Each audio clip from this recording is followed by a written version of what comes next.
जय श्री राधे। संत चरित्र। एक विलक्षण विभूति ब्रह्म ऋषि श्री श्री सत्यदेव। इस धरती पर समय समय पर अनेक ऐसी विभूतियां प्रकट हुई हैं जिन्होंने मानव मात्र के कल्याण एवं अभ्युदय हेतु ही मनुष्य शरीर धारण किया। ऐसी ही एक उच्च कोटि की आध्यात्मिक विभूति थे ब्रह्म ऋषि श्री श्री सत्यदेव। इस समय बांग्लादेश में स्थित बंगाल के बारिशाल नामक स्थान में शाक्त परंपरा के एक महान साधक भैरव चंद्र भट्टाचार्य थे। स्थानीय भैरव मंदिर का एक मुंडी आसन उनका साधना स्थल था।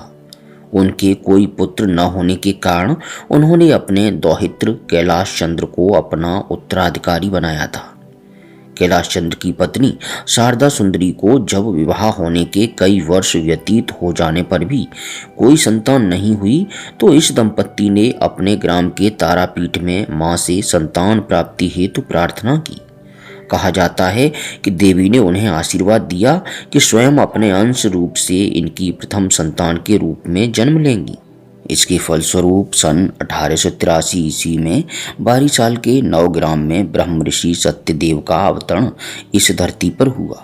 शरद पूर्णिमा के चंद्रमासी दिव्य कांति वाले इस शिशु का नामकरण तद अनुरूप शरद चंद्र किया गया।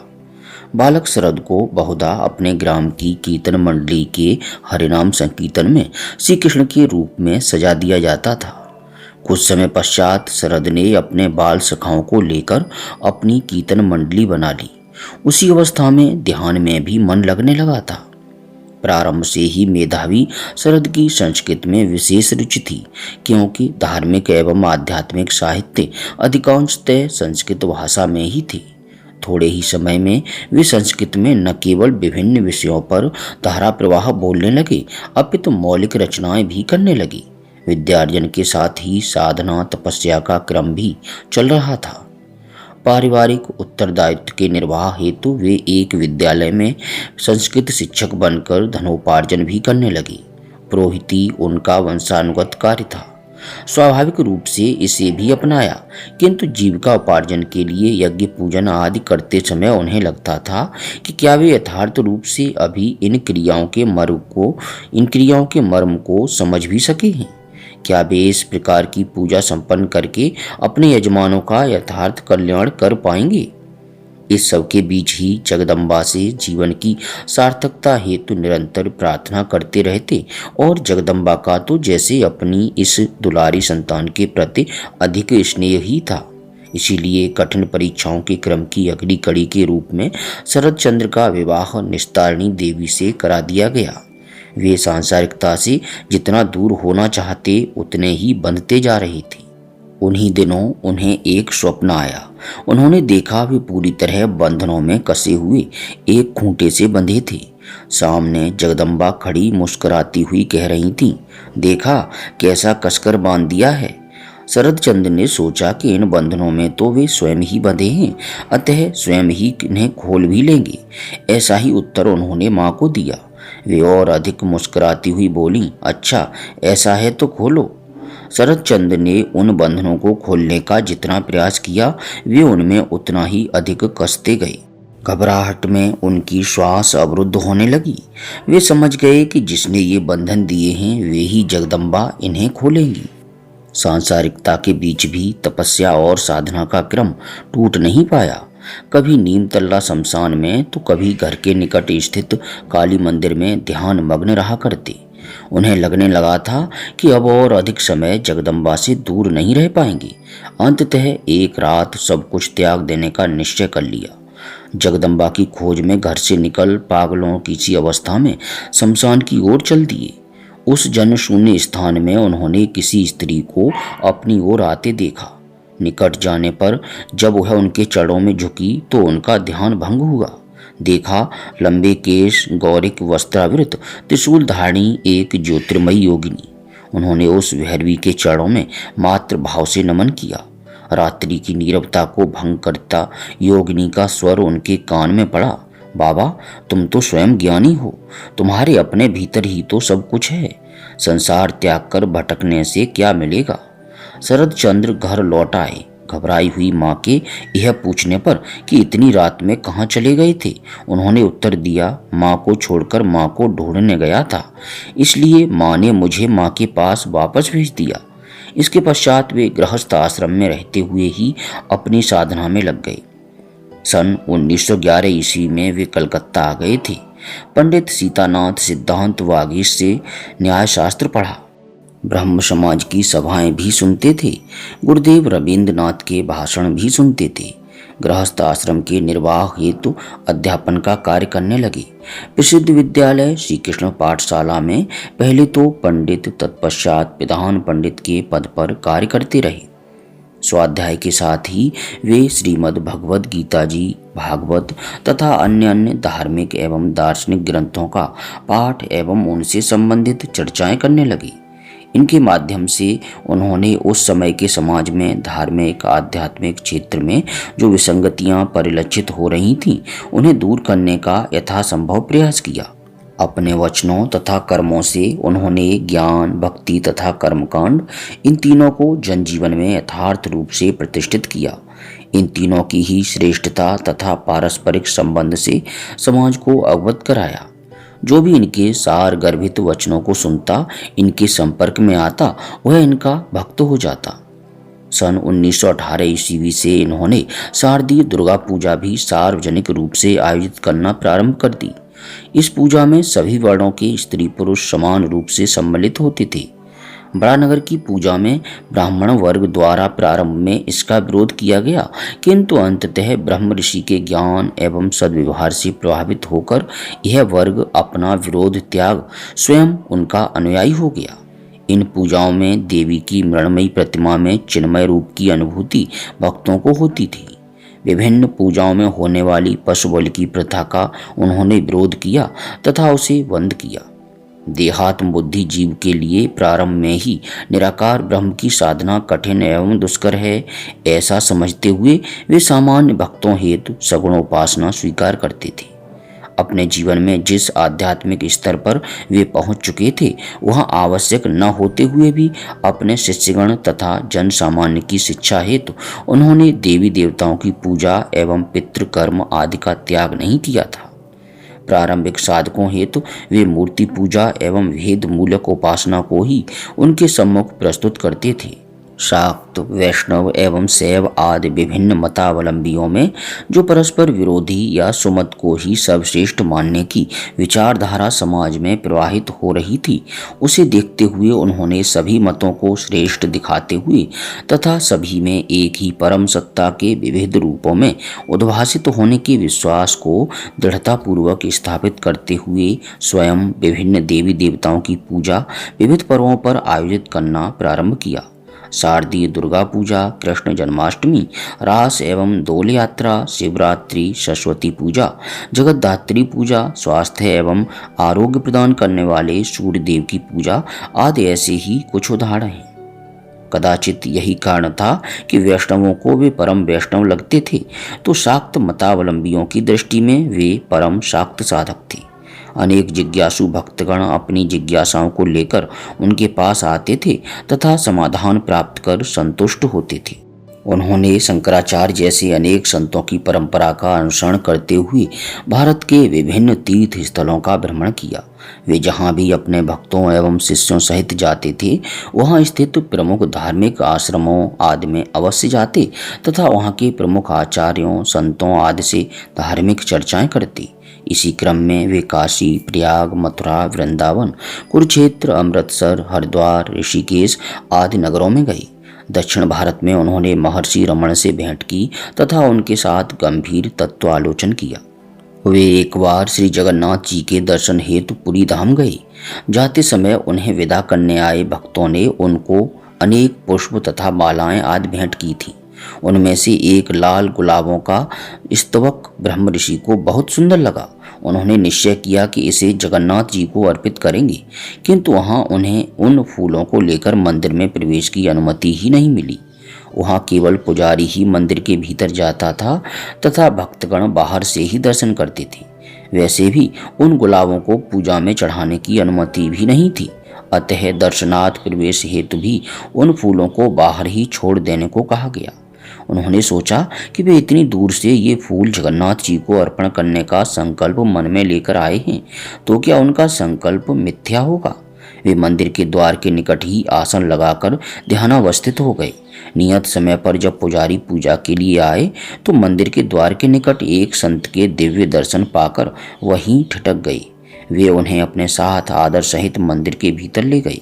उस दिन जगन्नाथ जी की पूजा में वे लाल गुलाब भी अर्पित हुए।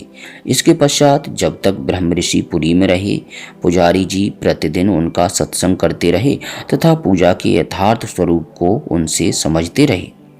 एक बार काशी प्रवास के समय वे विश्वनाथ जी के मंदिर में गए, किंतु वहां स्थित विग्रह में विश्वनाथ जी का साक्षात्कार न हो पाने के कारण वैसे ही लौट आए। कुछ दिनों पश्चात जब वे अपने काशी के निवास स्थान पर साधना में मग्न थे तो एकाएक उठकर बिना किसी से कुछ कहे सीधे विश्वनाथ जी के मंदिर जा पहुंचे। विश्वनाथ जी का साक्षात्कार पा वे अभिभूत हो उठे। मंदिर स्थित विग्रह से वे भाव विभोर हो लिपट गए। वहां उपस्थित पुजारी एवं भक्तगण भक्त और भगवान के इस अभूतपूर्व मिलन के दृश्य को मंत्रमुग्ध हो देख रहे थे। ब्रह्मऋषि का भाव प्रवण संस्कृत का पाठ सुनते हुए तथा उनके भक्तिभाव में आत्मविस्मृत स्वरूप को देखते हुए किसी में यह साहस नहीं था कि शिव विग्रह को उनके गाढ़ आलिंगन से मुक्त कराने की चेष्टा करे। ब्रह्मऋषि का आध्यात्मिक चिंतन मात्र वैयक्तिक स्तर पर ही नहीं था, वे मानव मात्र के समग्र उत्थान हेतु चिंतनशील एवं प्रयासरत थे। उनके समय में भारत अंग्रेजों के अधीन था। ब्रह्मऋषि इस दंश को गंभीरता से अनुभव कर रहे थे तथा इसके परिणामों से भी अवगत थे। इससे मुक्ति पाने हेतु उन्होंने उस समय कहा था, पराधीनता स्वीकार कर हम स्वाधीन विचारधारा, उच्च चिंतन, सत्य व्यवहार पूरी तरह से खो बैठे हैं। देशवासियों को सत्याश्रयी, सत्यधर्मी, सत्य अवलंबी और सत्यनिष्ठ बनाने हेतु देश को स्वाधीन होना होगा। अपनी इस विचारधारा को कार्य रूप में परिणत करने हेतु उन्होंने सत्यालोक, देश मात्र का पूजन आदि पुस्तकों की रचना की। वे स्वयं देश मात्र का पूजन का आयोजन भी करते थे। इसमें भारतवर्ष के मानचित्र की पूजा विधि विधान से की जाती थी। प्राण प्रतिष्ठा के पश्चात प्रणाम किया जाता था। यद वक्षस्य वयम जाते है यद के नित्य संस्थिता पुनर्यत्रम लयम जातास्तम देशम प्रणमाम्य हम। सन 1925 ईस्वी में देशबंधु चित्तरंजन दास के अनुरोध पर उनके आवास पर भी अक्षय तृतीया को ऐसा ही आयोजन किया गया था। जनता द्वारा अन्न की बर्बादी को देखकर उन्होंने अन्न का जीवन में क्या महत्व है इसे समझाने के लिए अन्न भोग मंत्र की रचना की। ओम अन्नम ब्रह्मेति व्याजानात् अन्नात् हि एवं खल्वेमानि भूतानि जायन्ते अन्नेन जातानि जीवन्ते इत्यादि। अपने बड़ा नगर आश्रम में रहते हुए उन्होंने इसका नियमित प्रयोग सब आश्रम वासियों से प्रारंभ कराया। धार्मिक एवं आध्यात्मिक क्षेत्र में उनका सर्वाधिक महत्वपूर्ण योगदान है। उनका साहित्य सत्य प्रतिष्ठा, प्राण प्रतिष्ठा, सत्यालोक, देशात्मबोध, देश मात्र का पूजन, सत्य दर्शन, पूजा तत्व, शोक शांति, मातृ दर्शन प्रभृति उनकी रचनाएं आध्यात्मिक जगत में अत्यंत समादृत हुई। इनके अतिरिक्त ईशोपनिषद की व्याख्या, पातंजल दर्शन की सरल आध्यात्मिक व्याख्या, गीता जी के कुछ अध्यायों की व्याख्या भी उन्होंने प्रस्तुत की।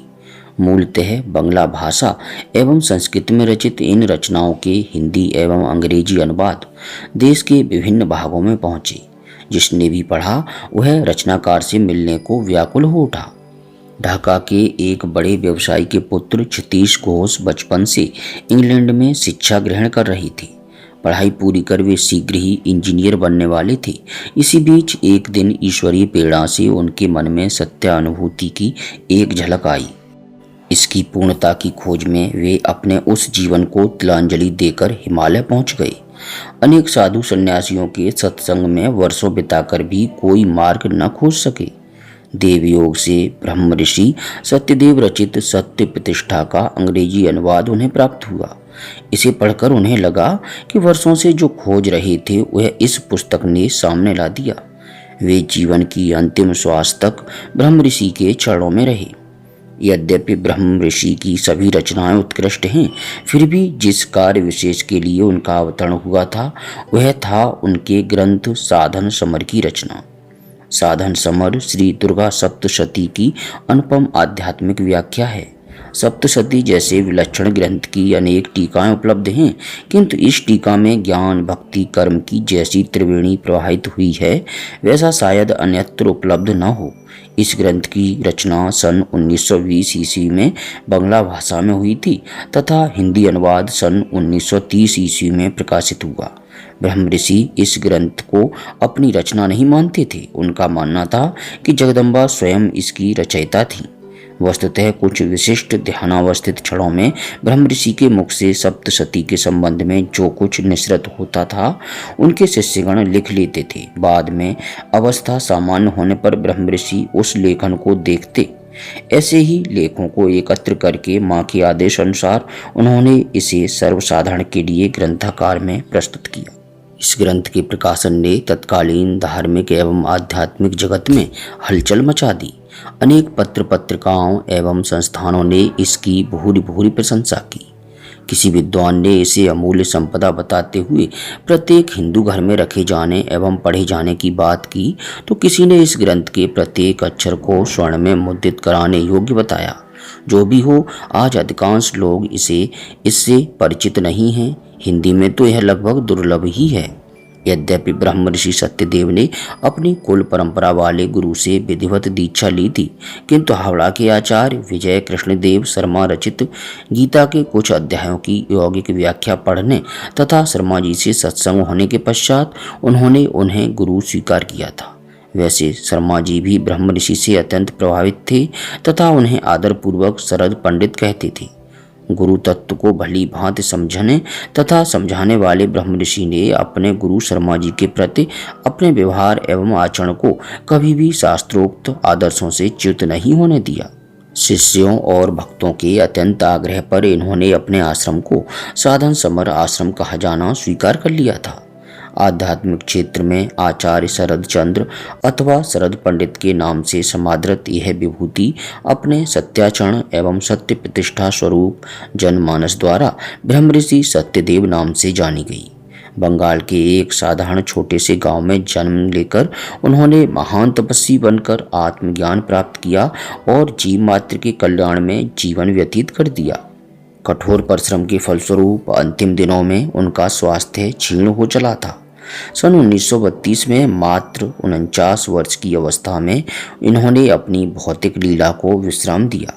अंतिम समय में अपने भक्तों के बीच उन्हें आशीर्वाद देते हुए तथा ब्रह्मानंद स्तोत्र का पाठ सुनते हुए उन्होंने यह भी कहा, मैंने देने के लिए कुछ भी नहीं रखा है, सभी कुछ दे दिया है। अध्यात्म के क्षेत्र में उनके कार्य को देखते हुए इस कथन में कोई अतियुक्ति नहीं लगती। आप प्रेम पूर्वक बोलिए, राधे कृष्ण कृष्ण कृष्ण राधे राधे, राधे श्याम श्याम श्याम राधे राधे।